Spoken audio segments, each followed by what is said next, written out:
Ah, the Nintendo Entertainment System. It was the first console I ever owned. Even though we had a Super Nintendo at the time, it was more of the family console. I was extremely excited when I received it as a birthday gift from my older brother, with about 20 different games. I used to play it constantly on a big old wooden CRT television I had in my game room. Ah, those were some fun times. Today I'll be counting down my top 5 favorite games for the system. So let's get started. Just sit back, relax, and enjoy the show. What games do you think of when you think of Capcom? Street Fighter, Mega Man, or maybe Resident Evil? When you think of Capcom, you most likely don't think of my number 5 game, and that is Chip 'n Dale Rescue Rangers. A side-scrolling platformer based on the TV series, this game is just plain fun, and it's even more fun when you play co-op. You can work together to get through each level, or just try and get each other killed by throwing wooden boxes at each other, which would stun the player for a couple seconds. Or if you're feeling really sinister, just pick up your partner and throw them into an enemy. Any way you choose to play it, this game is a blast, and that's why it comes in at my number 5 spot.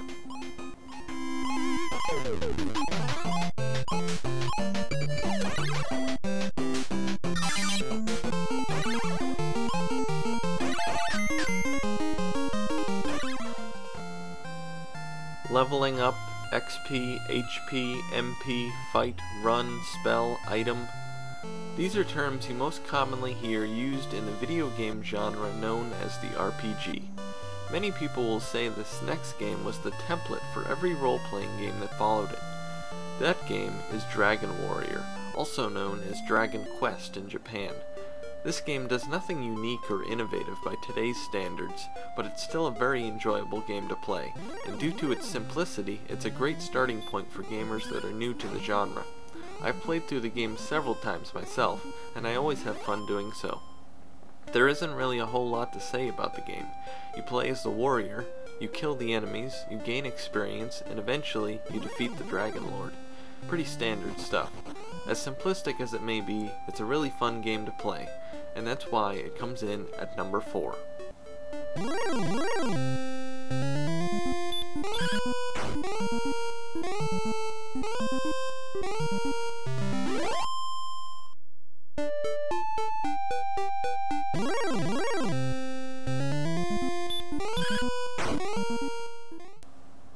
Up, up, down, down, left, right, BA start.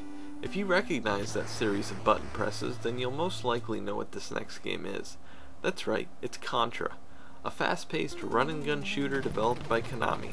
I really have no clue what the actual plot of the game is, but I believe it goes something like this. Aliens have invaded Earth.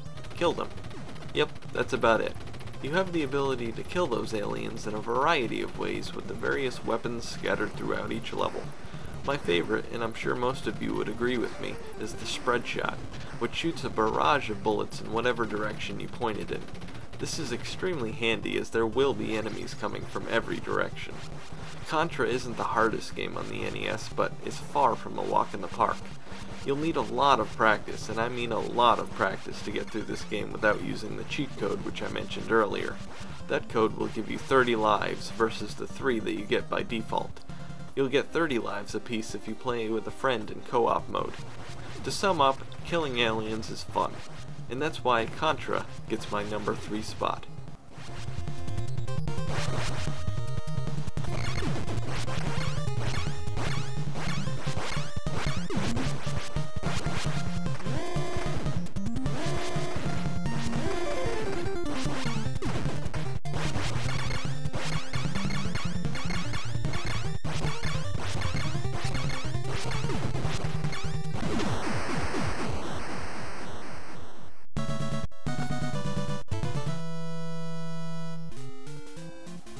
This next game is one of my most played games on the NES, and this is Renegade, an awesome beat-em-up game where you play as a guy named Mr. K, who is out to save his girlfriend. Very original concept, huh? The object of the game is real simple. Beat up every guy on the screen and then proceed to the next area. Simple, eh? At the end of each area, you fight a boss enemy, and once you beat him, Mr. K declares, "You ain't tough enough for me." This guy is so cool. The game has a few items you can pick up to help you fight. My favorite is this peace symbol that when used allows you to kick enemies clear off the screen. It's extremely entertaining to watch as the enemies go flying. One of my favorite instances in the game is when you're riding a bike trying to kick over all the enemy bikes. Such fun. Overall, this game is awesome and definitely worthy of my number 2 spot.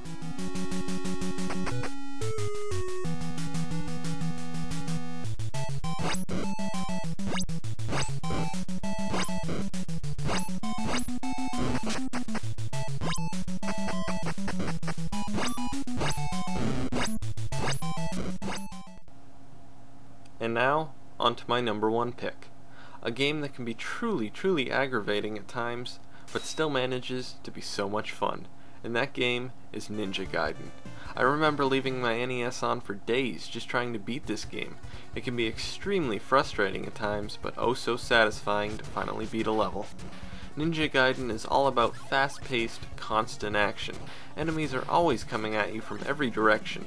It truly requires ninja-like reflexes to conquer this game. I never did beat the game, but I came ever so close. I made it all the way to the final boss, but unfortunately, I was unable to beat him.